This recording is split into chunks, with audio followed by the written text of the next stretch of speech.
مساء الخير. النهارده هعرفكم ازاي نقدر نعمل فايل من اول وجديد على درايف، وازاي اصلا نقدر نبعته ونشاركه مع حد بعد ما نخلصه. اول حاجه احنا هنفتح جوجل بتاعنا، هيكون ظاهر بالصوره دي. طبعا في الجنب هنا هيكون باين الايميل اللي احنا بندخل بيه دايما، والاحسن او يستحسن يعني ان احنا نعمل ايميل واحد علشان نستلم عليه التاسكات بعد كده، او يكون مخصص للمذاكره او للشغل، بحيث ان احنا منتوهش ما بين الفايلات اللي بتتبعت. اول حاجه هنفتح النقط اللي تحت بعض دي، وهنجيب درايف نفتحه.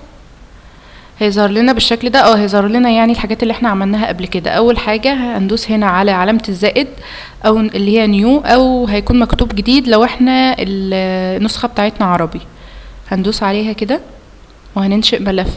ممكن اول حاجه ان احنا لو عايزين نعمل اللي هو جوجل دوكس، اللي هو اقرب حاجه الوورد، البرامج بتاعه اوفيس، بس يعني دوكس بيكون مجاني، بيكون مكتوب مستندات لو اللغه عربي او انت او انتي يعني قلبين الدرايف عربي. هندوس عليه، هيظهر لنا بالشكل ده. هنا بنكتب التاسك اللي مطلوب مننا او الحاجه اللي مطلوبه مننا ايا كان ايه هي ايه.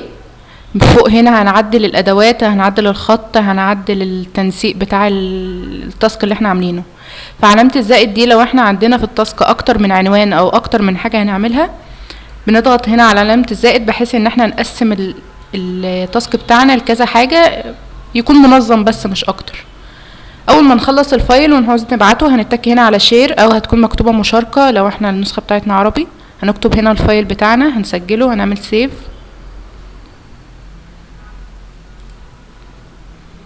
هنكتبه بأي اسم مثلا. هيظهر لنا بالشكل ده. هنكتب هنا الشخص اللي احنا عايزين نبعتله، هنكتب الايميل بتاعه، يعني هنكون واخدينه منه ونتأكد ان هو صح. هنكتبه هنا مثلا، هيظهر لنا الايميل ده مثلا. بيظهر لنا هنا في الجنب علامة اسمها اديتور، بتبقى متقسمة لكذا حاجة. احنا على طول او الاغلب هنستخدم اديتور علشان لما نيجي نبعت التاسك، الانستراكتور او الشخص اللي بيعلمنا يكون الفايل في ايده، بحيث ان هو يحط لك كومنتات، يعدل لك حاجة، يضيف حاجة هو ويحطها. طول الوقت لما نيجي نبعت التاسك هنبعته بالعلامة بتاعة اديتور دي. اول حاجة هندوس كده عليها، تمام. وهنكتب هنا لو في اي ملاحظة، او احنا عايزين مثلا نضيف اي ملاحظة للانستراكتور او الحاجة اللي احنا بعتينها. هنقول مثلا اي حاجة، اي ملاحظة احنا عايزين نضيفها يعني على التاسك بتاعنا، وبعدين نعمل سند هنا كده. خلاص هيتبعت وهيوصل على الايميل بتاع الشخص ويفتحه ويقدر يراجعه.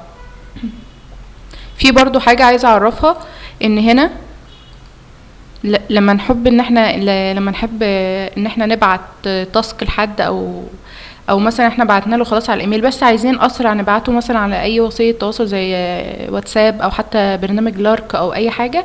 هندوس هنا على كوبي لينك، وهنروح نبعت له اللينك ده زي ما بنبعت اي حاجه بنكون عاملين لها كوبي وخلاص، وكده الموضوع هيوصل له. بس سلام.